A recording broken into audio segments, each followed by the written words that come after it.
Alors, on va faire un petit point comme tous les dimanches sur le Covid-19. Donc, voyons ce qu'il en est en ce dimanche 10 mai 2020. Alors, on a 4 40 289 cas qui ont été confirmés, dont 1 309 000 aux USA. Évidemment, les USA très très touchés par le Covid-19. Donc, ils multiplient les tests aux USA.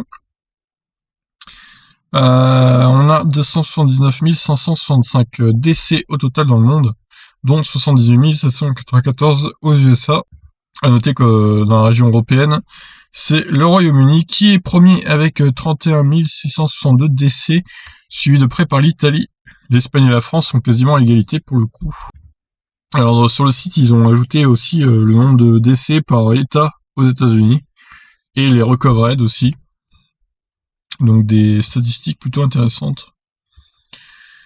Alors, on va faire un petit tour d'horizon des autres pays. Alors, la France, deuxième Espagne, donc Italie troisième, Royaume-Uni 216 000, quatrième, Russie, la Russie qui commence à être pas mal touchée également. La France donc 176 000 devant l'Allemagne. Le Brésil, ça commence à augmenter fortement aussi, ils ont déjà 10 000 décès. Il semblerait que l'épidémie commence à s'intensifier au Brésil. Bon, bah écoutez, je pense que je vais vous montrer la courbe avant. Et la fameuse courbe de contagion. On voit que ça n'a pas tendance à descendre dans le monde. Pour l'instant, c'est quand même ça tire vers le haut. Donc c'est pas très très rassurant. Faut dire aussi que les États-Unis, vraiment, ils ont vraiment un sacré nombre de personnes contaminées. Bon, on va passer au tableau directement, ça sera plus simple. Alors, par rapport à la semaine dernière, du coup, on est à quasiment 600 000 cas en plus, ce qui fait, on est dans l'augmentation, du coup. On est dans le rouge parce que c'est plus que ça allait en descendant un peu la semaine dernière, mais là, ça repart à la hausse. Donc j'ai l'impression que ça joue au yo-yo. Le pourcentage d'augmentation par rapport au nombre de cas total est à 17,39%, donc c'est dans le vert quand même. Ça en baisse, mais bon, il va falloir quand même surveiller ça. Le nombre de décès est également en baisse. Il y a eu 35 544 décès par rapport à la semaine dernière. Donc ça va dans le bon sens. Le nombre de cas en France, il a augmenté de 8 264. Donc on est aussi dans le rouge. Voilà, ça a augmenté un peu plus que... Bon, évidemment, en France, les tests vont s'intensifier aussi, donc il faut peut-être s'attendre à ce que le nombre de cas augmente, tout simplement. En termes de décès, par contre, on est en baisse par rapport à la semaine dernière. On est à 1550 décès, donc on est dans le vert. Le pourcentage d'augmentation est de 6,26% seulement. C'est le plus bas pourcentage d'augmentation depuis le début que je fais le tableau, donc c'est bon signe.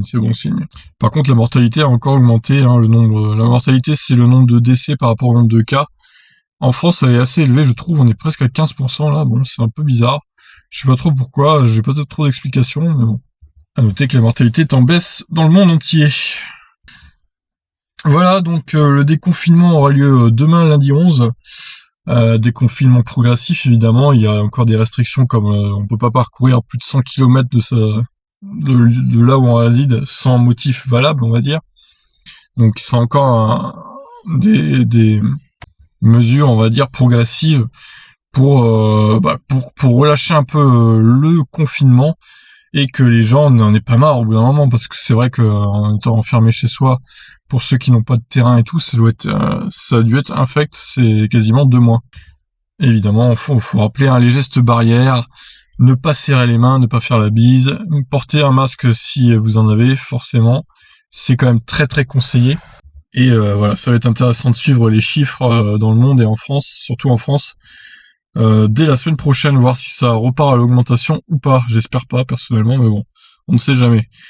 Voilà, écoutez, je vous souhaite un bon déconfinement et soyez prudents, surtout.